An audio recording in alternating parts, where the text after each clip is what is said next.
Hi everybody, welcome back. So I'm taking a break because I was out mowing the lawn. जब front yard का lawn है और उसकी enjoyment है तो उसके साथ में उस लॉन को मो करने की पेन भी है. So I was mowing the lawn और फिर बारिश शुरू हो गई. So I am taking a little bit of a break और मैंने कहा चलो ब्रेक में ना एक जल्दी से एक वीडियो बनाता हूँ. And it is to address a topic जिसके बारे में मैं सोच भी रहा था but which came to the forefront today because somebody asked me a question. So जो क्वेश्चन आज पूछा गया था वो ये था and it came from somebody who move to Ottawa within the last 2 years. Accountant है, very well educated, came from India with his young family. और क्वेश्चन उसका आज मुझे ये था कि मनु भाई मैं सोच रहा हूँ कि वापस ना चले जाएं. अब वो क्वेश्चन कहाँ से आ रहा है, मतलब for him to continue practicing his profession and his core area of expertise कुछ ब्रिजिंग रिक्वायर्ड थी जो वो कर रहा है. काफ़ी बहादुरी से भी कर रहा है और काफ़ी सक्सेसफुली भी कर रहा है. तो पर वही बात है, आदमी किसी टाइम पे तो देखता है कि यार वहाँ पे राजे होते थे और यहाँ आ गए हैं तो एक लाइन ऑफ साइट नहीं दिख रही है. पहले रेंट कर रहे हैं, अपने आसपास देख रहे हैं, हर एक आदमी बात कर रहा है कि भाई अफोर्डेबिलिटी की प्रॉब्लम है, आगे जाके हाउसेस बहुत एक्सपेंसिव हैं. तो ऑब्वियसली आदमी घबरा भी जाता है. और दूसरी बात जो मैंने ऑलरेडी एक्सेप्ट की है, it is natural for somebody to have secondary thoughts, specially अगर जैसे मैंने पहले एक्सप्लेन किया था एक्सपेक्टेशन आपकी मीट नहीं हुई है. सो जैसे मैंने एक पिछले वीडियो में बोला था कि 3 चीज़ें जो बहुत ज़रूरी हैं, अंडरस्टैंडिंग, प्लान और एक्सपेक्टेशन. आपकी एक्सपेक्टेशन ग्राउंडेड होनी चाहिए. तो आई थिंक जब हम लोग आए थे या जो हमसे पहले आए थे, हम लोगों की शायद डिफरेंट एक्सपेक्टेशंस थी या शायद थी भी नहीं. मतलब I will be very practically honest about it. You know that doesn't take too much to be honest कि हम लोगों की शायद इतनी एक्सपेक्टेशन थी नहीं. Like I'll speak for myself. So जब मैं आया था, what are some of the things that I was looking for? मैं ऐसा environment ढूंढ रहा था जहाँ पे merit based progress compared to where I was going to be a lot easier or at least possible. क्योंकि वहाँ पे कई बार अपनी यूथ की फ्रस्ट्रेशन में मुझे वो भी नहीं दिखता था. तो आई थिंक वो चीज़ बहुत इम्पोर्टेंट थी उस टाइम पे. और एक वो यूथफुल एक्सूबरेंस भी थी, एक आइडलिज्म भी थी, एक स्ट्रगल चल रही थी वहाँ पे भी. तो स्ट्रगल के साथ में थोड़ा आई वुडंट से कि प्यार हो गया था, बट स्ट्रगल के साथ में कंफर्ट थी.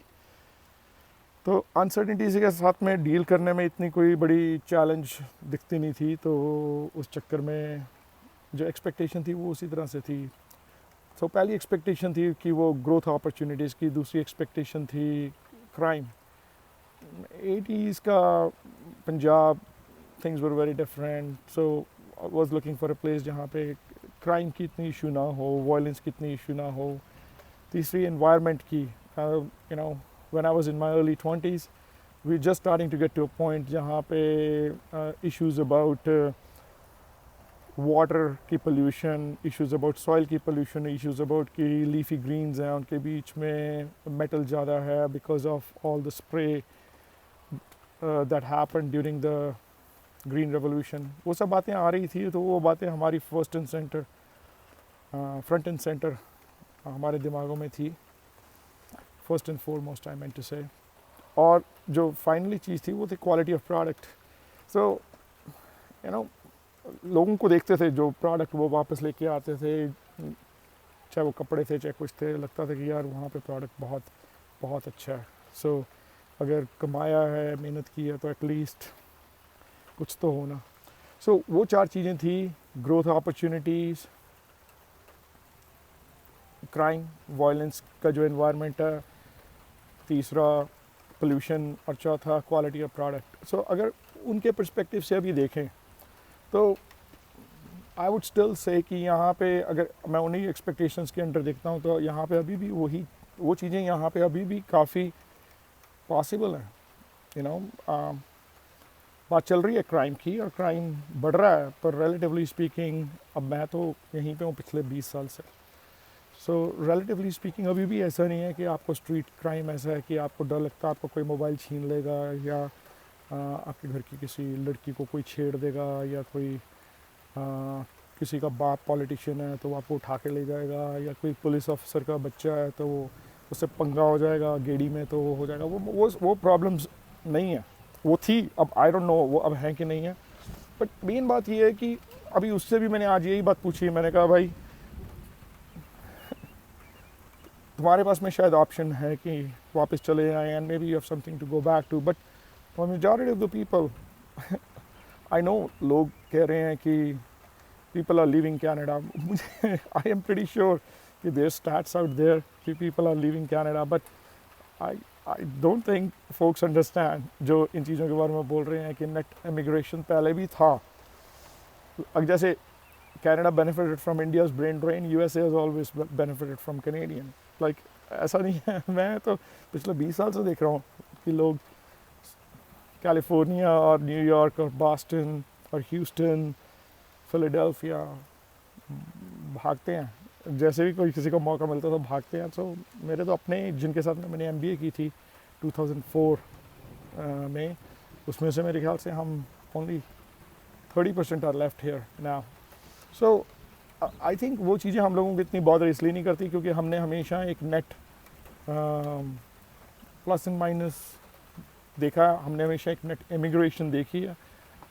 दुबई भी लोग जा रहे थे, शुरू से जा रहे हैं। मैं वैसे कई लोगों को जानता हूँ जिन्होंने कहा हमने दुबई जाना है, गए दुबई, हम भी बड़े बाजे बजा के उनको एयरपोर्ट छोड़ के आए और उन्हीं बाजों के साथ में 1 महीने बाद में वापस लेने भी चले गए क्योंकि वो दुबई गए। और वही होता ना, कहते ना grass is not greener on the other side, grass is green where you water it and fertilize it. तो अगर ये मैंने अभी आपको पहले बताया देखो कितना ग्रीन है, दोनों साइड का कितना ग्रीन है। सो और बारिश काफ़ी तेज़ हो गई है अब, सो अगर पीछे सुन रही है तो वो है। So I think that's what I wanted to talk about कि ये कॉन्वर्सेशन है कि वापस चले जाएं।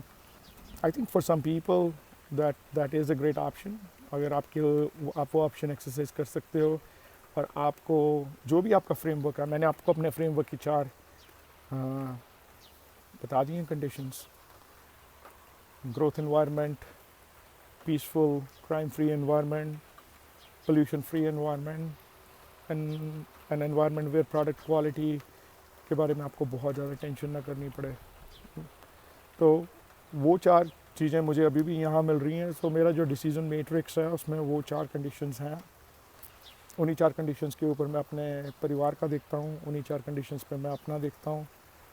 सो you know not to suggest कि उन 4 कंडीशन से आपकी खुशी इक्वेट होती है, पर you know it is satisfactory. सो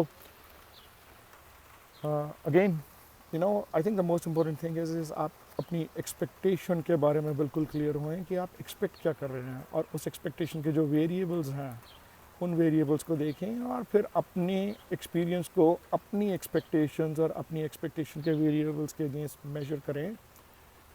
दूसरे लोगों की तो और बातें हैं।